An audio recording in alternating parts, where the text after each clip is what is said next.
Ukraine में जब रूसी फौज कमजोर पड़ रही थी तो उस वक्त ईरान ने पर्दे के पीछे से रूस को अपने हजारों घातक कामिकेज ड्रोन दिए थे, जिनकी बदौलत रूसी फौज यूक्रेन में दोबारा वापसी कर पाई थी।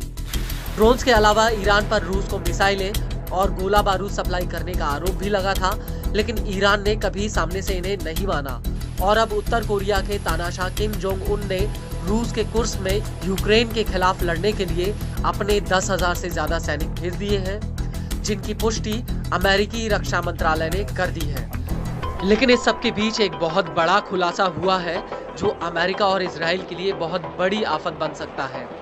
वो ये है कि यूक्रेन की न्यूज एजेंसी की पोस्ट ने अपनी रिपोर्ट में कहा है कि रूस ने अपने सहयोगियों को Sukhoi Su-35S fighter jet supply किए हैं और ये जेट्स अब तेहरान तक पहुंच चुके हैं और उसने ये हथियार ईरान से मिले ड्रोन और गोला बारूद के बदले में पेमेंट के रूप में दिए हैं। पिछले साल अप्रैल 2023 में रूस ने ईरान को 2 दर्जन यानी 24 सुखोई Su-35 लड़ाकू जेट्स देने का कॉन्ट्रैक्ट किया था।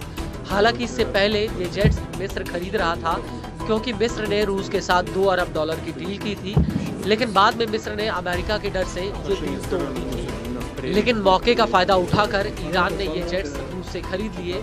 लेकिन अब आसमान में अपनी ताकत बढ़ाने के लिए ईरान ने रूस के साथ नया करार किया है।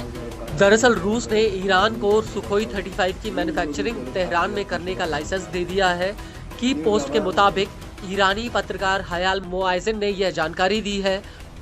हयाल के मुताबिक ईरान पहले से ही सुखोई 30 और सुखोई 35 जेट्स की असेंबलिंग के लिए एक प्लांट लगाने की तैयारी में है।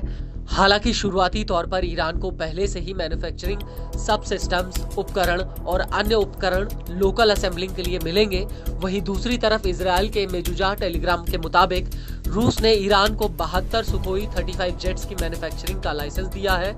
हालांकि इस लाइसेंस के तहत कितने सुखोई 30 जेट्स मैन्युफैक्चर किए जाएंगे, इस बात की अभी तक जानकारी सामने नहीं आई है। रिपोर्ट के मुताबिक ये पूरी डील 22 से 24 अक्टूबर 2024 को रूस के कजान में ब्रिक्स सम्मेलन के दौरान हुई थी। लेकिन इस सब के बीच बड़ा सवाल ये है कि ईरान को सुखोई 30 और सुखोई 35 जेट्स मिलने से आखिर उसकी ताकत कितनी बढ़ जाएगी।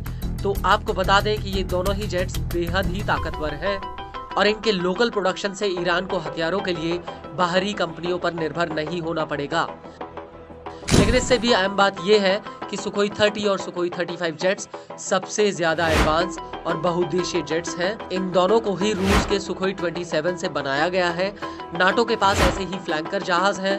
नाटो और रूस के जेट्स में कई ऐसे फीचर हैं जो एक जैसे हैं, लेकिन इनमें सबसे बड़ा फर्क अलग अलग मिशन में इनका इस्तेमाल है। आपको बता दें कि सुखोई 30 जेट में 2 सीटें हैं। यह लंबी दूरी वाला जेट है जिसका इस्तेमाल कई तरह के मिशंस के लिए हो सकता है। यह कई तरह के मिलिट्री ऑपरेशंस में कारगर है। यह जेट हर मौसम में मिशन को अंजाम दे सकता है। वहीं सुखोई 35 जेट को सुखोई 30 से अपग्रेड करके बनाया गया है। इसका इंजन बेहद ही ताकतवर है। इसमें upgraded electronic counter measure system लगे हैं। इसमें मॉडर्न एवियोनिक्स है जिससे इस जेट को लंबी दूरी तक इंटरसेप्ट नहीं किया जा सकता। यह एक बार में कई टारगेट्स पर निगरानी भी रख सकता है।